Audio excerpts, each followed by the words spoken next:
Hello everyone, this is Bentley, and today we're going to start one of the first tests before we can do true testing lab, mostly because I hurt my back and I can't lift 40 breeders right now. As you recall a while back, I talked about Brightwater media and how I wanted to do a test using this guy, the Zis Bubble Bio media filter. Now for those of you who have a Zis, you'll know that it has a small coarse sponge in the bottom, and then it runs through a plastic media, a miniature K1 Kaldnes media, like this stuff, right here. You can see this is two pieces of it from the side and then head on. This stuff's pretty tiny, as you can tell by my fingers. Well, the real question is, with this kind of media, how good is it? We see it in moving bed filters all the time, and the Zis Bubble Bio is a moving bed style filter. But Brightwater has a competing product that, let's find out exactly how good it really is. So this is what we're going to be testing it against. As you'll remember, this is Brightwater's X series. And let me get one out of the package just so you can see what it really looks like. There you go. As you can see, it's a small piece of foam media. Most of us would just call it a sponge, but if we want to be technical, this is a foam. And it's 60 ppi. So this teeny tiny little X-shaped foam, sponge, call it what you will, but foam is technically accurate. It's not actual sponge. There's a difference in how they're created, and that matters. But this little itty-bitty piece of foam is 60 ppi. Now, most of the time when we're using a sponge filter, as we normally call them in any of our aquariums, those are between 20 and 30 ppi. So that means that this little guy is very, very fine filtration. And because of how porous it is, or porosity is our technical term, most sponges that we use out on the market are going to be anywhere between 50 and about 70% on the porosity scale, as far as how open they are, how much surface area there is compared to just dead space that's not going to be porous and give us good additional surface area. Brightwater's told me their stuff is up to 99%. So it means that there's an incredible amount of room on this teeny tiny little piece of foam to give us room for beneficial bacteria. So we're going to put a whole package of the X series, and it might take two. I want to get roughly equal volume of media from all this teeny tiny K1 Kaldnes stuff. I can't even show it properly because it's so small, but this little itty bitty white piece of plastic. The Zis is normally full about halfway. Let me grab it and show you. So here's a Zis filter fresh out of the box. And actually, I'm sorry, it's like 3/4 full. So you can see here's the bottom of the container. The media goes all the way up to here, and hopefully you can see that pretty well. And then you got open space here for air, minus the 4 little pieces in my hand that I pulled out. So we're going to take another Zis and fill it roughly equivalent, full of our X series media.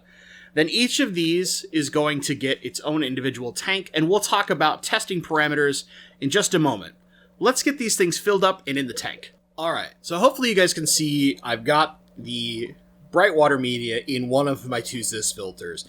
And the kind of incredible thing is it doesn't even take a full package of this to fill roughly the same amount. And I have to pack it down a little bit because it's a foam, it's got a lot of air in it, where the plastic media is very compact, very dense. So I packed it down a little, and to get similar here, but I'll monitor it for the first few days as this gets waterlogged, because it will take a few days, and we got to build up a bacterial colony in these things. And if I need to get up to one full package, I will, but I'll keep you guys posted as we do the results on how this turns out. So let's get these in the tank, get the tanks full of water, and talk about how we're testing them.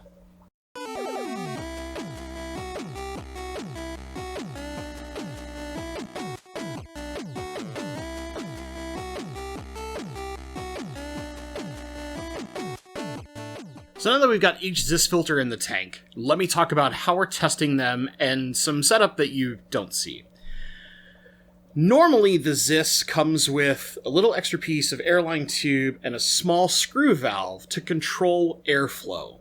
We're going to completely ignore that. What we want to do is have each Zis filter running at maximum with as little impediment as possible. So the only thing that's going to be on these things is a check valve. There will be basically a small air line coming out of the tank, check valve, then air line down directly to the air pump. Both are running off of the same air pump, but this is a pretty powerful air pump. It's designed with 8 taps to run multiple tanks, and each one is going to get 2 taps into a Y valve, pushing through one, so they're getting double the air to make sure that there's lots and lots of air running through this particular filter.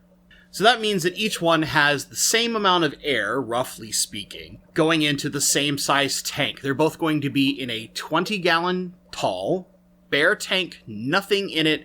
These are both brand new. I got them at the very end of the Petco $1 per gallon sale. They're going to sit on the far end of the tank so that the water flow, in theory coming out of the ZIS, is going lengthwise instead of front to back. This just makes sure that we're seeing a roughly equal setup as best as possible. Now, since these tanks are in 2 different positions and you'll have a slightly different size airline, you could argue a few things, but basically what we're going to see is they're in mirrored positions in order to make this as balanced as possible. For posterity's sake, just to be absolutely as scientific as we can, I've cut lengths of airline that are the exact same length to make sure that the chance of the length of airline having any effect is negated, because both lines are exactly the same size. So you have the exact same length of travel from one pump in one line as you do in the other line from the different tap in the same pump. Little complicated, I know, but this is to make sure that we go ahead and have as equal possible setup as we can get. Finally, each of these is going to be getting ammonium chloride powder. That's from Fritz. I'll post a little picture of that here. I left it upstairs. And what we're going to do is use that ammonium chloride so that we can get an exact same ammonia level in each tank. They have a dosing instruction that gives you based on the number of gallons. So what we're going to do is initially dose just to build our base bacterial colony, and we'll be testing regularly in order to see how well that ammonia is being processed and whether it's turning into nitrite. And then when we start seeing nitrites, we will watch how long it takes to process that nitrite into nitrate. This is very important. We want the entire ammonia cycle happening. Then what we're going to do is begin testing the full biocapacity of each of these. How fast can they deal with a new ammonia load being produced by the ammonium chloride? So at first what we'll do is the same recommended dose and see how fast each tank gets to 0 ammonia and then 0 nitrite. That's important because that'll let us know which one has basically the larger bacteria colony, or are they roughly equal. From there, what we will start doing is increasing the dose steadily to see which one, at what point each one hits its maximum capacity and one or the other becomes superior. That'll basically just tell us, if we go really long term with this, does one media support a heavier bioload than the other, given all other things are exactly the same. Finally, once we've determined that, we'll start doing a particulate test. So once we know how the ammonia can handle stuff, I'll start putting in measured amounts of powdered flake food. I'll start with something simple, like just some tetracolor that I powder up, like you would grind it up in your fingers. And all we're trying to do here is see if we get a bunch of particulates in the water, which one's going to give us better looking water.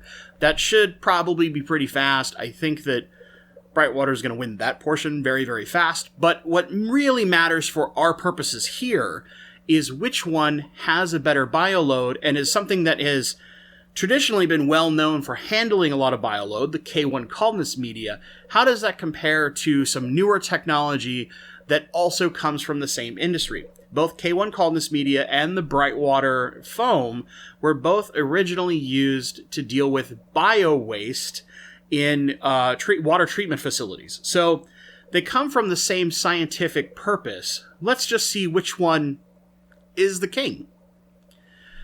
That's it, guys. That's the entire test. We're just getting this started. We got a tank full of water. We got filters going. They're loud. I have the air actually down temporarily so I can film this. But once that's done, it'll probably take a couple weeks to really get an idea of how this is going. It'll depend. I mean, the longer I can test this, the better. It's all a matter of getting that bacterial colony established, and then we'll know how fast we can start dealing with those doses of ammonium chloride. It'll be all nice and measured to make it simple. So, if you've enjoyed this video, please give me a little thumbs up, and maybe even put a comment down below of what is interesting to you the most about this. We're using the Zis kind of as our control, and it's the medias included that matter. That really helps with the old magical YouTube algorithm thing. If you're not interested in testing like this, you can hit the thumbs down twice. I'll understand. If you're not a subscriber and this piques your interest, you want to see more kind of scientific, fully professional tested things to see how good some of our aquarium products are, consider subscribing, maybe even ring that bell, because there's going to be even more testing coming on this channel in the future where we're going to look at things like lights, both budget and the extremely expensive. We'll look at different types of fertilizers, substrate, pretty much anything I can figure out to test. Over time, we're going to test everything. As always, guys, thank you so much for watching, and stay awesome.